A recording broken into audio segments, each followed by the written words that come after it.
Hello mga idol, please like, share and subscribe for more novel stories to uploads. Diyos ng Digmaan, JC Entertainment. Kabanata 1061 hanggang Kabanata 1070. Kabanata 1061. Nagmadali sa kanya. Hindi na kinaya ng unang elder na marinig ang lahat ng mga nakakalasong salita na iyon. First Madam, nagbibiro ka ba? Malinaw na seryoso ang labanan ngayon, hindi naging madali si Yuljak sa lahat. Iyon ay isang pagsubok na pag-atake, ngunit tiyak na hindi naging madali si Yuljak. Ang ikatlong Elder Wade White ay umupo sa isang tabi, pinapanood ang kaguluhan. Hindi siya nagkomento ng anuman, ngunit kahit papaano ay kumunat ang kanyang no. Ito ay dahil nakita niya ang pag-atake ng malinaw sa kanyang sariling mga mata. Ang pag-ataking iyon ay tila hindi naging madali si Yuljak sadyang. Maaari bang ang pump na ito ay tunay na nagtataglay ng lakas para makuha ang unang pwesto? Malaki ang tiwala ni Nash White sa kanya. Naging mapurol at madilim ang mukha ni Wade. Tila may isang paraan lamang para makuha niya ang posisyon ng padre de pamilya.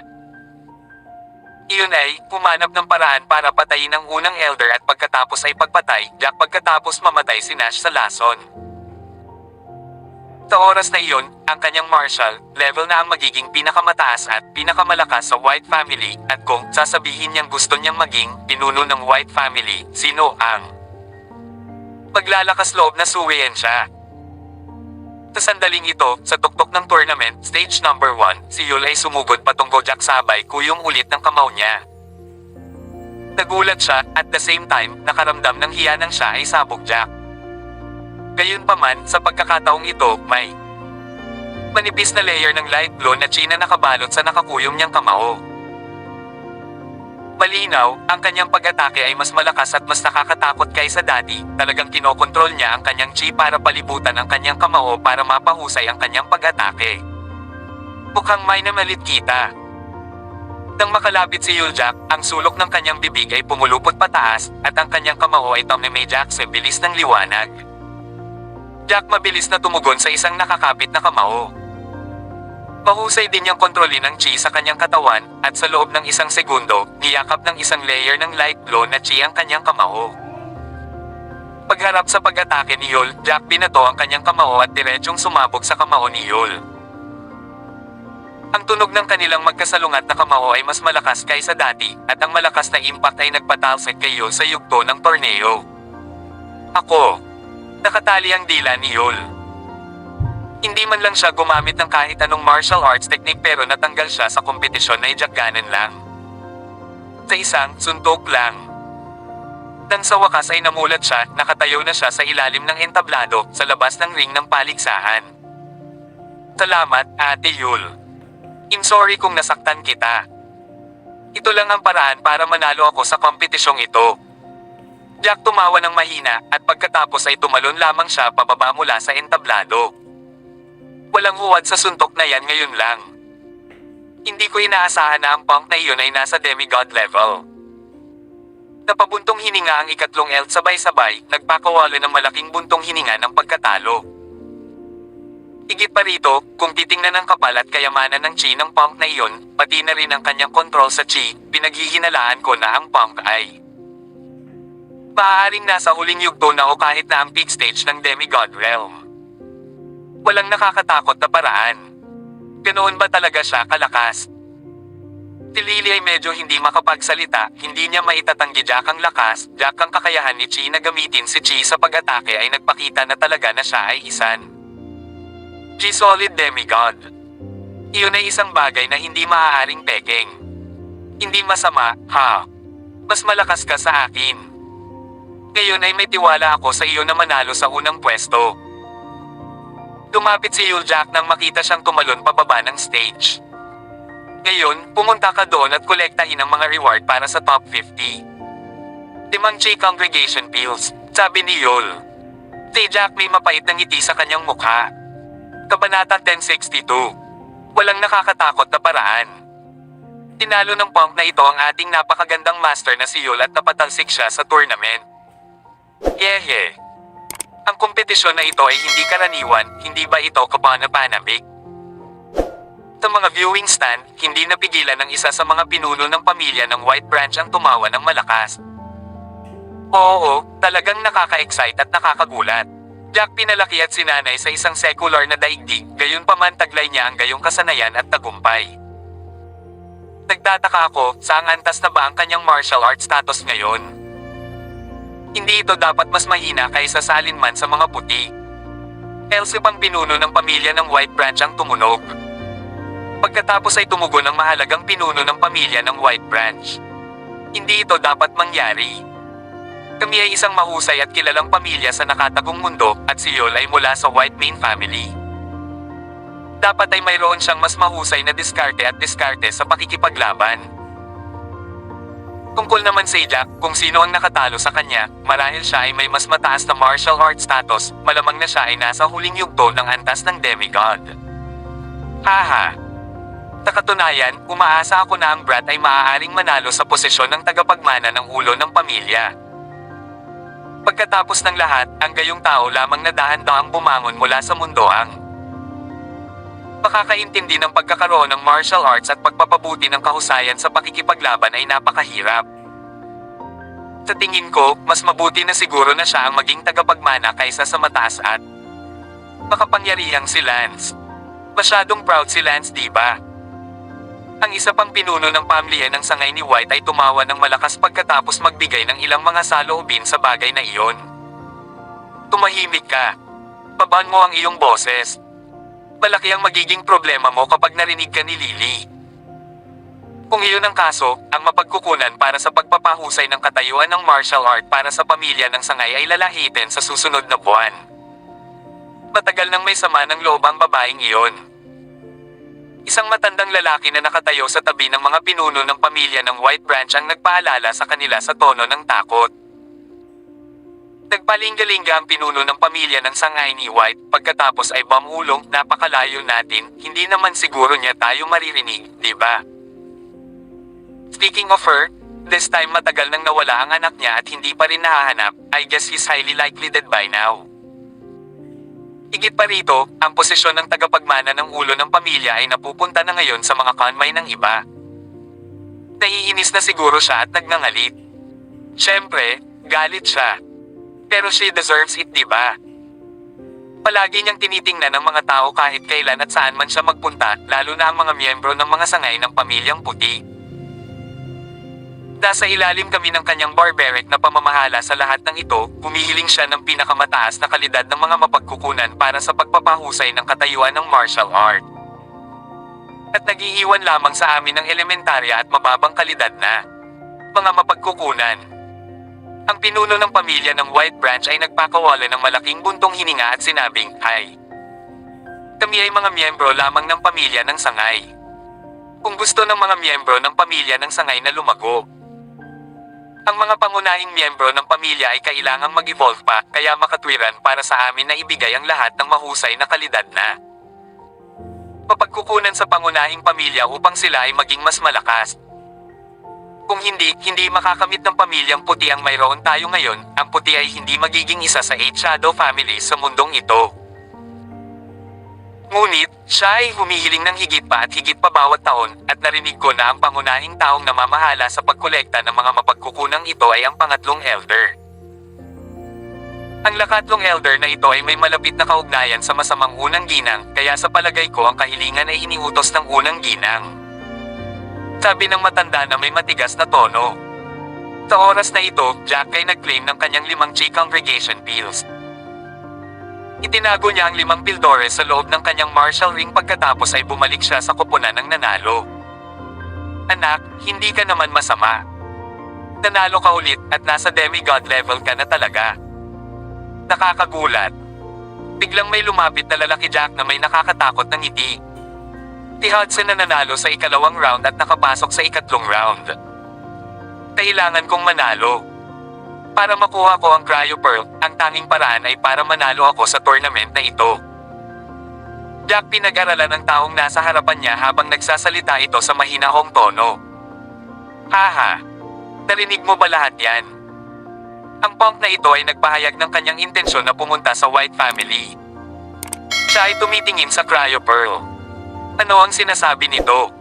Tinasabi nito na gusto niyang maging numero 1. Siya sa mga tao at nagsalita sa magaspang at malakas na boses, "Guys, if any of you face him in the future rounds, don't go easy on him, okay? At kahit na manalo ka laban sa kanya, kailangan mong pilayin siya. Kung hindi, kung hahayaan nating ang punk na ito ang mauna, tayo ang mga masters na sinanay sa White Family ay mapapahiya, at iisipin ng iba na tayo ay mahina.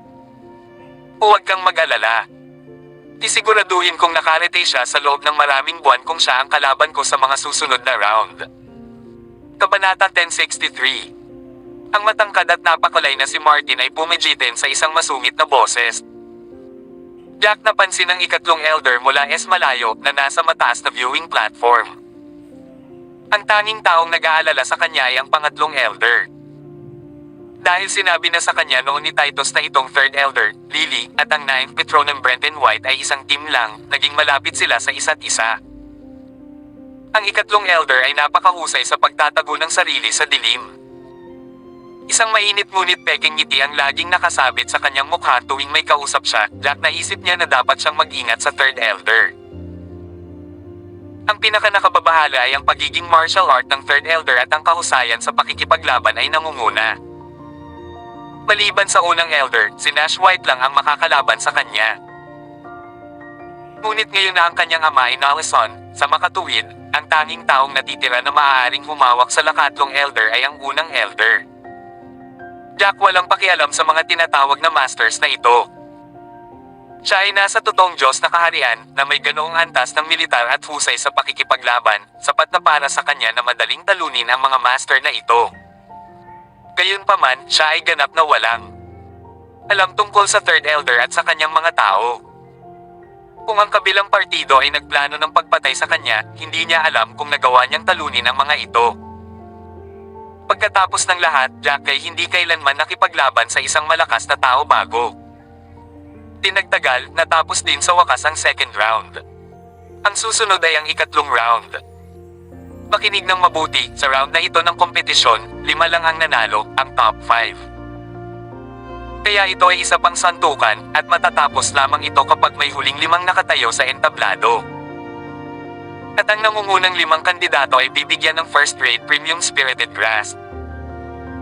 Lumipad ang laka-4 na elder sa entablado at inihayag ng malakas ang mga patakaran para sa ikatlong round. Biglang tumaas ang diwa ng mga kandidato nang marinig nila ang premyo para sa nangungunang 5 ang masiglang damo.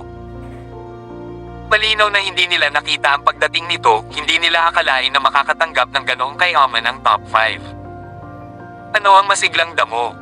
First grade premium spirited grass. Ito ba ay isang bagay na makapangyarihan? Bakit excited ang lahat? Sa isang lugar sa ilalim ng stage.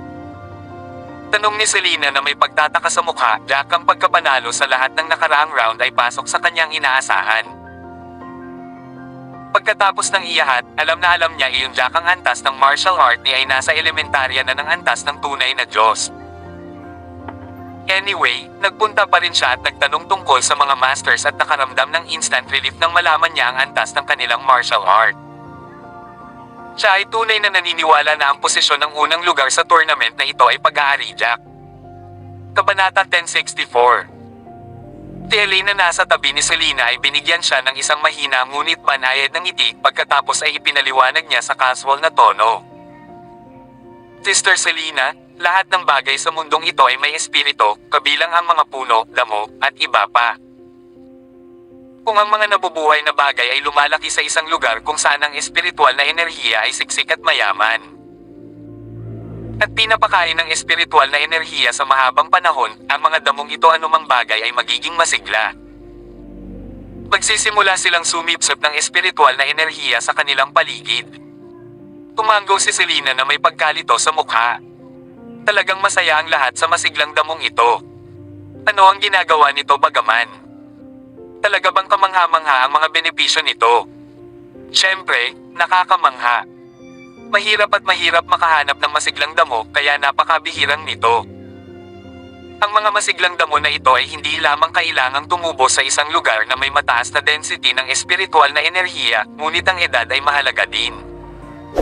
Ang mas matanda sa Edad ng masiglang damo, mas bihira at mas mabuti ito. Bukod dito, titingnan natin ang kanilang antas ng kayamanan ng espiritual na enerhiya sa kanila at ikategorya ang mga ito sa mga grado ng naaayon. May kabuuang 9 na baitang, ang unang baitang ang pinakamababa sa kalidad at ang ika-9 ay ang pinakamataas. Sa loob ng sarili nitong grado, hinahati pa namin sila sa elementarya, intermediate, at premium. Ang mga masiglang damong ito ay tumutulong sa amin na pahusayin ang aming katayuan sa martial art at labanan ang kahusayan ng mas mabilis kaysa karaniwan. Matamis na ngumiti si Elaine at matiig ang nagpaliwanag kay Selena. Wow!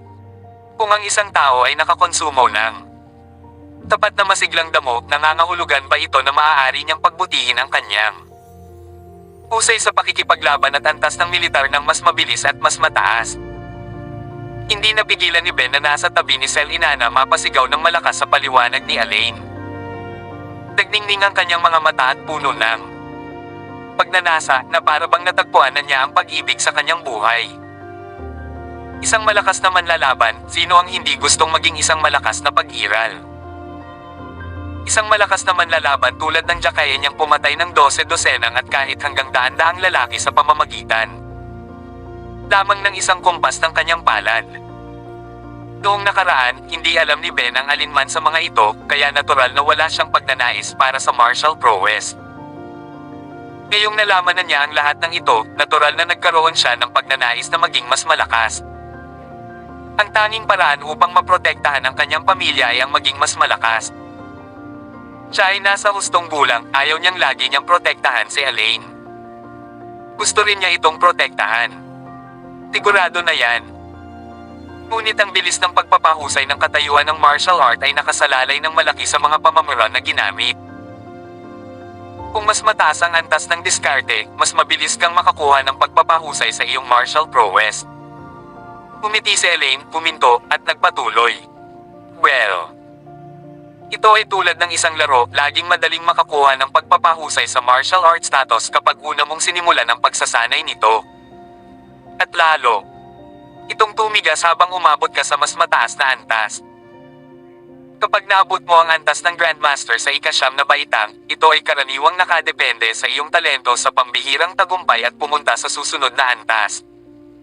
Ngunit, para sa ilang tao, hindi man lang nila maabot ang antas ng Grandmaster sa unang baitang.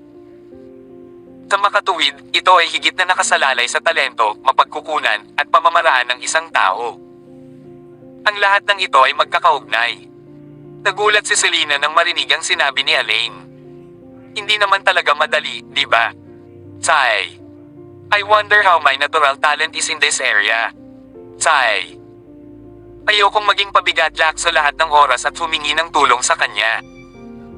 Huwag kang mag-alala, Ate Selena. May tiwala ako sa iyo. Tiyak na mas matalino ka kaysa sa karamihan ng mga tao. Napangiti si Elaine. At saka, kapag Kuya Jack naging tagapagmana ng ulo ng pamilya, tiyak na bibigyan ka niya ng ilang napakahusay na table task tulad ng Chi Congregation Pills para tulungan ka sa pagpapabuti ng iyong martial art status. Ikaw ay nasa maagang yugto, kaya magiging mabilis para sa iyo na mapabuti ang iyong martial art status, at mas mabilis sa lahat ng mga table tasks at halamang gamot na iyon. Nagpakyut si Selena matapos isipin ang sinabi ni Elaine. Ngunit siya ay mabilis na nagtaka tungkol sa ilang mga katanungan. Kakaiba ito. Ang mga masters na ito ay nasa mataas na antas ng martial art status, bakit masaya pa rin sila sa first grade spiritual grasp? Diba sabi mo lang na the 9th grade is the best? Kaya, ang mga nasa unang baitang ay hindi gaanong kahalaga, tama? Si Ben ay nasa parehong pagkalito tulad ni Selena. Oo, bakit sila masaya sa first grade spirited grasp? Pumalik si Elaine na may mapait na ngiti. Ang grading system ang narinig ko mula sa mas lumang henerasyon. Ito ay ipinasa mula sa henerasyon hanggang sa henerasyon. Ngunit, sa katotohanan, kahit na ang isang third grade spirited na damo ay napakabihirang, hindi banggitin ang isang ika-9 na baitang. Ang lahat ng mga damong ito ay itinuturing na pinakamataas na kayamanan. Bukod dito, para sa isang 9th grade Grandmaster Martial Artist o kahit isang demigod level artist, kahit isang first-grade spirited grass ay makakatulong sa kanila ng malaki. Kabanata 1065. Dito, huminto sandali si Elaine bago nagpatuloy. Kaya nga maraming tao ang nagdududa kung mayroon pa nga bang ikatlo o ikaapat na baitang o mas mataas na baitang masiglang damo dahil wala pang nakakita nito dati. Tsaka may isa pang alamat na mas exciting. Sino ang nakakaalam kung ito ay totoo? Anong alamat ito? Sabay na tanong ni Selena at Ben. Napangiti si Elaine. Ang pinakamataas na katayuan na maaaring maabot ng G-Warrior sa ngayon ay ang nasa tuktok ng totoong katayuan ng Diyos. Napakahirap mag-improve kapag naabot mo na ang yugtong iyon dahil wala kaming anumang kasanayan sa martial art na higit pa rito. Gayunpaman, may isang alamat na nagsasabing posibleng makamit ang higit pa ang tunay na katayuan ng Diyos. Napaisip si Elaine, saka siya tumingin sa mga kapatid sa harap niya, utterly solemn na. Ayon sa mga alamat, magagawa mong pahabain ang iyong buhay kapag naabot mo ang katayuan ng tunay na Diyos, sabi niya. Malamang, mabubuhay ka hanggang 200 taong gulang. Hindi pwede. Huminga ng malalim sina Selena at Ben, iniisip kung mali ba ang narinig nila sa kanya. Kung ang mga alamat ay toto zero, kung gayon ang isang taong may ganoong katayuan ay mabubuhay hanggang sila ay 200 taong gulang. Sino ba naman ang hindi magkakagusto sa ganyan? Bukod pa rito, sapat na nakakatakot ang isang taong may totoong Diyos. Ang isang taong may pinakamataas na katayuan sa Diyos ay dapat na napakalakas. Nagsimula na ang kompetisyon. Tere, manood tayo. Ito ay mga alamat iamang. Walang nakakaalam kung totoo sila. Yay! Ang 8 pamilya ng Anino ay nagsisikap na matuklasan ang misteryong ito. Napakaraming mapanganib na lugar ang napuntahan nila, ngunit wala silang nakitang kahit isang palatandaan kahit na matapos ang maraming taon. Kaya naman sa tingin ko, malamang na ang lahat ng mga alamat na ito ay mga alamat iamang. Napangiti si Elaine. Kung mayroon talagang ikawalo o ikasyam na baitang na may masiglang damo na umiirl doon, dapat silang naglalaman ng hindi maisip na dami ng chi. At baka sumabog lang ang katawan ko sa isang iglap. Pagkatapos ng lahat, walang paraan ang isang katawan na tulad ko ay maaaring kumuha ng ganoong kalaking enerhiya. Sa sandaling iyon, 50 contestants ang naiwan sa fighting stage. 5 lang ang uusad sa susunod na round pagkatapos ng santukan. Ito ay maliwanag na ang kompetisyon ay malayong mas matindi kaysa sa nakaraang santukan. Pagkatapos ng lahat ng nakatayo roon ay pawang malalakas na mandirigma kahit 7 hanggang 9 na baitang Grandmaster. Tanging mga manlalaban na tulad niya nang nagkaroon ng pagkakataon na kumapit hanggang noon. Yay! Hindi ka na makakatakas sa pagkakataong ito, Jack. Bago pa man magsimula ang laban. Nakapikit na si Hudson Jack, nakahalukip-kap ang mga kamay na mabaho. Kabanata 1066. Sa tunog na nagpapahiwatig na nagsimula na ang kompetisyon, si Hudson na nakamit na ang huling yugto ng kanyang demigod level na kapangyarihan ang mahigpit na binobola ang kanyang kamay. Ang kanyang kamao ay nagbuga ng chi habang siya ay sumugod Jack. Hindi nagsasayang ng isang segundo, ha? Jack's lips shifted into a smirk as he noted that ferocity in one to eliminate him, and his tightly clenched fist was covered with a thick layer of chi. Biglang-bigla, Dayan Paman, isang magandang figure ang lumitaw sa kanyang harapan na parang kidlat habang sinasalubong nila ang suntok ni Hudson. Beth! Jack inalis ang chi na nakatikip sa kanyang kamao at bahagyang nagulat. Isang malakas na pagsabog ang maririnig habang pareho silang lumipad paatras ng ilang metro dahil sa sobrang lakas bago sila makabalik sa kanilang kinatatayuan. Walang gaanong pagkakaiba sa pagitan ng kanilang tunay na kapangyarihan. Beth White, ang galit na si Hudson ay nagbigay kay Beth ng naiinis na tingin habang umuungol, ano ang ibig sabihin nito? Gusto mo itong illegitimate child na bumalik mula sa outside world na manalo sa kompetisyong ito? Gusto mo bang mawala ang dignidad ng bawat puti dito? Haha! Gaano tayo kaiyak kapag kumalat ang balita tungkol dito sa labas? Sasabihin nila na ang mga Panginoon na tulad natin ay hindi maihahambing sa isang taong nagbalik mula sa labas ng mundo. Tinalubong ni Beth ang titig ni Hudson. I'm sorry Hudson, pero walang nakakahiya dito. Sa aking opinyon, Jack ay miyembro ng White Family, at higit sa lahat, siya rin ang White Family. Master, Jack ang kakayahan niya ay nagpapakita kung gaano kalakas ang nakababatang henerasyon ng pamilyang White. Nagagawa niyang lumaki, kahit na pumunta siya sa isang lugar na walang sapat na hay. Para sa akin, hindi iyon isang kaiyahiyang bagay. Sa halip, ito ay isang magandang bagay at isang bagay na dapat ipagmalaki. Ikaw, nagalit si Hudson nang marinig niya ang sinabi ni Beth, ngunit wala siyang paraan para lumaban. Haha, mali ang sinasabi mo. Itatanong ko sa iyo ito. Umiwas ka ba sa daraanan ko? Hindi, sagot ni Beth, walang pag-aalinlangan sa paraan ng pagtugon niya. Napatingin tuloy si Beth Jack na nasa tabi niya at sinabing, Jack, ang taong ito ay patuloy na nagtuturo sa iyo. Alam kong hindi masama ang galing mo sa pakikipaglaban, kaya bakit hindi tayo magtulungan? Mababawasan ang kalaban natin kung aalisin muna natin si Hudson. Totoo na ang mga taong tulad ni na Hudson at Beth na nasa huling yugto ng antas ng demigod ay bihira sa mga nakababatang master sa pangunahing pamilya ng White. Tila ang may pinakamataas na pag-asa na manalo sa kompetisyon. Ang tanging taong makakalampas sa kanila ay si Lance dahil nalampasan na niya ang demigod level capstone at isang hakbang ang layo mula sa unang yugto ng tunay na antas ng Diyos. Gayunpaman, may posibilidad na patay na si Lance matapos mawala ng ilang buwan. Sa ilalim ng gayong magkalagayan, sina Hudson, Beth, at iba pang mga kahanga-hanga ang may pinakamataas na pag-asa na manalo sa kompetisyon at maging tagapagmana ng Family Master. Beth White, walang hiya ka talaga. Gusto mo talagang makatrabaho ang lalaking ito at mapaalis ako. Namutla ang mukha ni Hudson sa galit matapos marinig ang sinabi ni Beth. Kabanata 1067. Pagkatapos ng lahat, Jack ay naalis na si Yul, na isa ring malakas na manlalaban. Dahil sa kapabayaan ni Yul, napatunayan ni Jack ay isang medyo kapansin-pansin na manlalaban.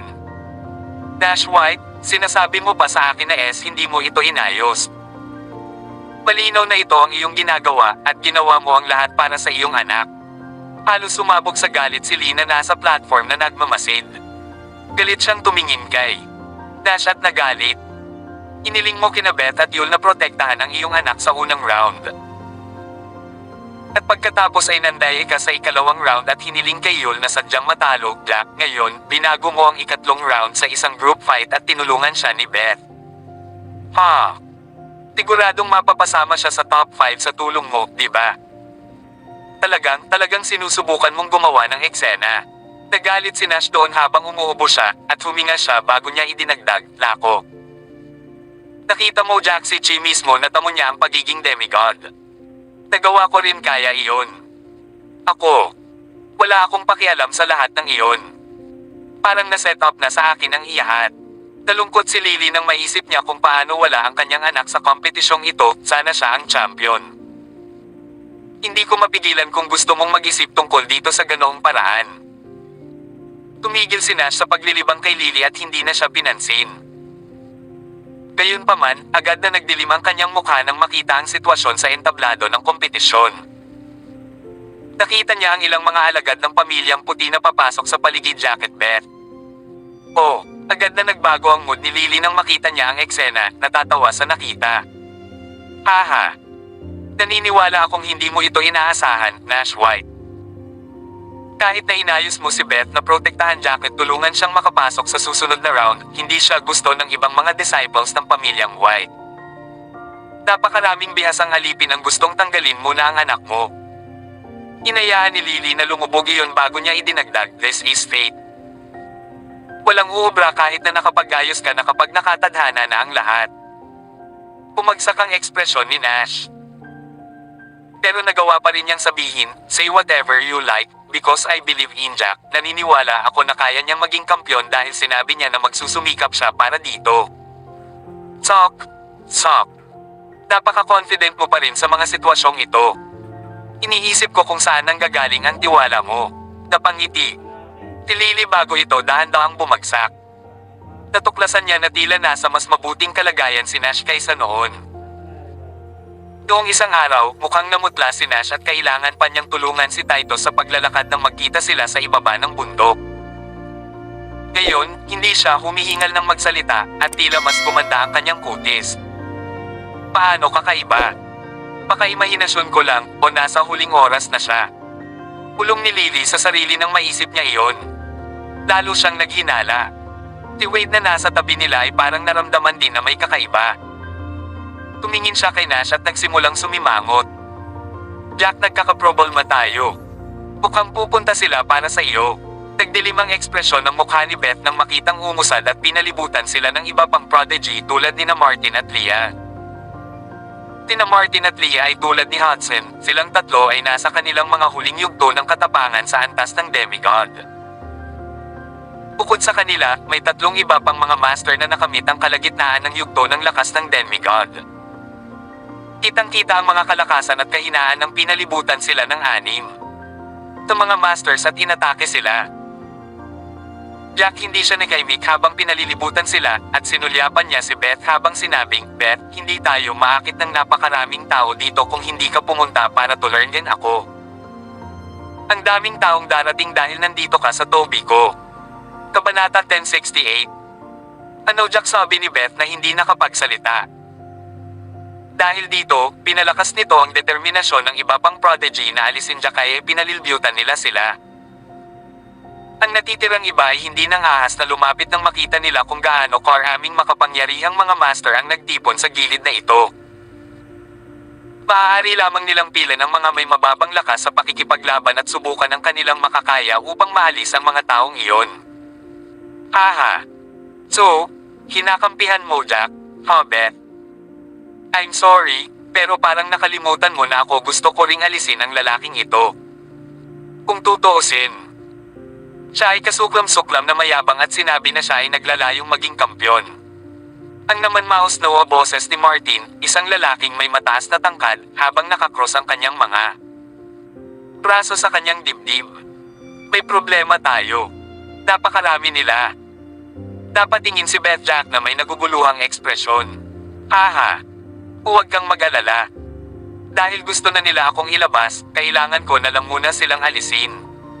Jack, malayo sa inaasahan ni Beth, siya ay may isang walang malasakit na ngiti bilang siya ay tila hindi natatakot. Paano ka pa rin nasa mood na magbiro kung nasa ganitong sitwasyon tayo? Inilibot ni Beth ang kanyang mga mata, Jack, at nadama na siya ay hindi mapagkakatiwalaan. Nakalaban nila ang anim na prodigy, at kahit na ang may pinakamahinang lakas ay nasa gitnang yugto ng demigod level. Tatlo sa kanila ang nagkaroon ng paglilinang sa huling yugto, gayon pa man Jack ay walang kahihiyang nagyayabang. Haha. Hindi ako nagbibiro. Jack tumawa at pinulupot ang isang kamay niya sa isang kamao, at ang chi na nagmula sa kanyang kamao ay higit pa sa huli. Bukod doon, mas condensed ang kanyang chi kumpara sa iba pang manga masters. Mag-ingat ka, pinalaan ni Martin ang iba. Nagulat siya nang makita niya Jack nawawala sa isang iglap.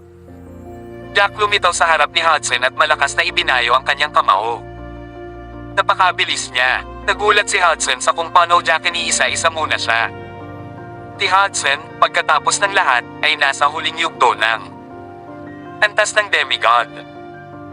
Alam niyang hindi sapat ang oras para isagawa niya ang kanyang martial arts, kung kaya't makakakilala lang siya Jack ang suntok ni sa kanya. Ang sandali na kinuha niya Jack sa suntok ni Chi, na-discharge si Chi, at ang suntok niya ay natatakpan ng Chi. Paano kung maganang iyong mga paa? Nasa huling yugto na ako ng demigod level, at hindi ako naniniwalang hindi kita matatalo. Hindi lang kita matatalo ngayon, pati mga kamay at paa mo babuliin ko. Tiyak na gagantimpalaan ako ni Madam kapag napilayan ka. Kung papatayin kita, baka bigyan pa niya ako ng masaganang damo, sa pag-iisip ng mga posibilidad ng gantimpala.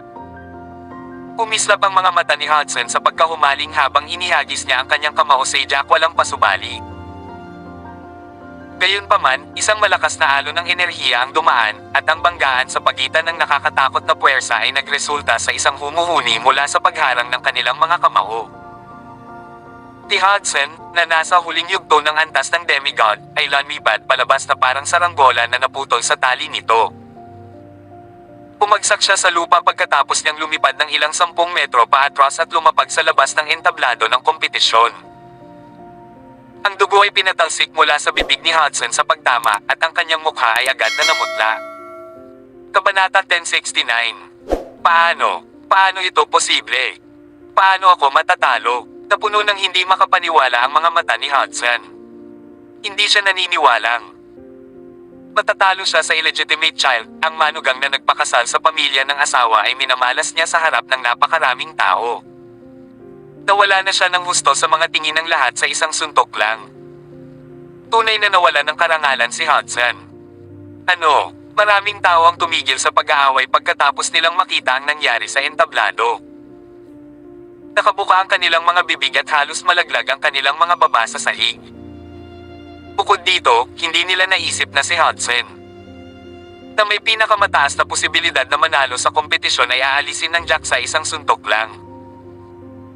Hindi nakatulong na tuluyang natalo si Hudson sa ilalim ng mga pangyayari kung saan pareho nilang ginamit ang kanilang chi. Masasabi nilang sadyang itinapon ni Yul ang kompetisyon at hinayaan Jack panalo dahil magkapatid sila. Gayunpaman, hindi nila naramdaman na sadyang matatalo si Hudson sa kompetisyon. Ang mga taong tulad ng una at pangalawang elder ay nagulat din na tumayo mula sa yugto ng pagmanmasid. Ang lakas sa likod Jack, ang suntok niya ay umabot na sa pinakamataas na yugto ng demigod level. Hindi niya mapapabagsak si Hudson sa entablado ng ganoon kadali kung hindi. Paano ito posible? Nagdilim ang mga mukha ng third elder at Lily pagkatapos nilang magkatinginan. Si Lance lang ang maaaring magpakita ng ganoong pag-attack, Jack. Nakakamangha. Kamangha-manghang malakas ang bayaw. Haha. Talagang isa siyang one of a kind master. Halos hindi mapigilan ni Ben ang kanyang ngiti nang lumingon siya kay Selena at tinukso, "Ate, hanga talaga ako sa iyong pananaw." Naka-jackpot ka, nakaka-score ng isang tulad niya. Nakagawa pa rin si Ben ng paraan para magbiro sa kapatid. Nga pala, ate, na-realize mo ba kung gaano kaiba si brother-in-law noong gabi ng iyong kasal na nagkaroon ka ng anak sa kanya? Inilibot ni Selena ang kanyang mga mata kay Ben sa pamamagitan ng reflex. Sa tingin mo ba may espesyal akong paningin? Paano ko nalaman na siya ang young master ng White family? At saka, paano ko nalaman na siya ay naging isang kakilakilabot na tao pagkatapos ng 5 taon sa larangan ng tinulyapan niya Jack na nasa entablado ng kompetisyon at nahihiyang nagsalita. Gayunpaman, may punto ka. Talagang naka-jackpot ako sa kanya. Siguradong mayroon ka talagang magandang insight, Team Ben. Siyempre, outstanding din ang kapatid ko. Pareho kayong maituturing na match made in heaven. Sok. At kailan ka pa naging sweet talker, ha? Halos hindi mapigilan ni Selena ang pagtawa. Samantala, mukhang ibang-iba ang binatang iyon. Natigilan din ang mga master at elder mula sa mga pamilya ng sangay. Marami sa kanila ang napatayo sa gulat. F-sake, parang ganito Jack, kampiyon lang ng kompetisyon na ito. Bulalas ng isang matandang lalaki. Guru. Siya ay isang master, walang duda. Malamang na mahirap para sa kanya na maabot ang hakbang na ito dahil wala siyang mga kondisyon tulad ng iba pang mga master mula sa pangunahing pamilya ng White. Oo, at hindi ko nakita na papabagsakin muna niya si Hudson ang master na iyon. Mukhang napaka-interesante nito, emosyonal na sabi ng isa pang family master. Kayong 5 ang susunod, Jack nakangiting sabi sa natitirang 5. Kabanata 1070. Ang paningin ni Hudson, isang lalaking nakamit ang huling yugto ng demigod level, na natalo na Jack sa isang suntok ay nabigla ang lahat hanggang sa kaibuturan. Nagsimulang umikot ang mga komento sa ibabaw ng yugto ng pagmamasid. Bago ito, masasabi pa nilang si Nash ang nag-set up ng lahat at sinasadyang natalo si Yul kay Nash. Gayunpaman, malinaw na hindi sinasadya ni Hudson na itinapon ang laro. Yung 5 taong nakatayo sa harap Jack may nakasulat na kawalang paniwala sa kanilang mga mukha. Maya-maya lang ay nagsalita si Leah na naging mas malungkot ang kanyang ekspresyon. Ang taong ito ay nasa isang hindi kapani-paniwalang antas ng estado ngayon at siya ay sanay din sa pakikipaglaban. Huwag mo siyang molten. Sabi ko sabay tayong umatake. Oo, sabay tayong umatake at puksain muna ang lalaking ito. Hindi na natin siya hahayaang manalo ulit. Wala kaming lugar para itago ang aming mga mukha kung siya ang mananalo at maging kampyon. Agad namang tumango si Martin. May pag-asa pa sila kung umatake silang lima Jack magkasama. Jack, makakatulong ako sa pagharang ng isa o dalawa. Alok ni Beth, ang kanyang mukha ay alerto at matalim. Ang hindi niya inaasahan ay para si Jack upang hiling ang kanyang ulo at sinabing, huwag kang mag-alala tungkol dito. Hindi ko kailangan ng iyong tulong dito, kakayanin ko silang lahat, walang problema. Si Martin, Lie, at ang iba pa ay hindi napigil ang kumikibot ang mga labi. Ang lalaki sa harap nila ay halos pinupunasan ito sa kanilang mga mukha. Pasabog na wolf punch. Hindi gustong maglaan ng kahit isang segundo para sa Jack, kinulong ni Martin ang kanyang kamao at pinalapot si Chi para takpan ito. Nagsagawa siya ng martial arts skill at nagmamadaling pumunta Jack. Ano? Siya ang nagsagawa ng sumasabog na wolf punch. Iyan ay isang first grade premium and martial skill, isang kahangahangang kasanayan para sa isang kabataan. Ang kanilang lakas sa pag-atake ay maaaring tumaas ng ilang ulit pagkatapos gamitin ang kasanayang ito. Maraming tao sa observation deck ang bumulalas pagkatapos nilang makita ito. Tingnan mo, ito ay ilusyon ng ulo ng lobo. Wala akong ideya na magagawa ni Martin ang napakahusay ang martial skill na ito. Nakalulungkot na hindi siya master sa tunay na yugto ng Diyos, magagawa niyang ipadala ang ulo ng lobo sa kalaban at atakihin ang kanyang kalaban kung siya ay isang master sa antas na iyon. Ang lakas ng pag-atake ay magiging kahangahangal, bulalas ng ilan sa mga tao. Gayunpaman, medyo mahirap para kay Martin na gawin ang exploding wolf punch sa ganoong paraan. Sa sandaling iyon, pasabog na wolf punch. Ginawa ni Lia ang parehong kasanayan sa pagsuntok at sumugod siya Jack kasama si Martin. Ang exploding wolf punch na ginawa ni Lia ay nakamit din ang isang lubos na masusing katayuan. Ang chi sa kanyang suntok ay napakakapal din, at mayroon ding ilusyon ng ulo ng lobo dito. Mga ulap na umaagos na palaspas. Ang iba pang tatlong tao na nasa kalahati ng kanilang demigod level ay nagsagawa ng isang first grade premium martial skill. Bagamat ang martial skill na ito ay hindi kasing lakas ng exploding wolf punch. Ang kapangyarihan ay sapat na nakakatakot nang ginamit ito ng tatlong prodigy sa gitnang yugto ng demigod level sa pag-atake, Jack sama-sama. Gusto kong makita kung ano ang gagawin mo sa oras na ito, Jack. Sa observation deck, Tilili nakikita kung paano umatake ang limang nakababatang Master Jack kasama ng malakas na martial skills, ngumiti ng matagumpay ng ngiti. Alam niya Jack ay kasing ganda nang nawala. Delusional ang lalaking iyon nang sabihin niyang gusto niyang manalo sa kompetisyon. Haha! Isang malaking halo ng paparating. Gayunpaman, Jack ngumiti lamang siya nang walang pakialam nang makita niya ang mga pag-atake at nanatiling hindi nababagabag. Please subscribe and hit the notification bell for more novel stories. JC Entertainment.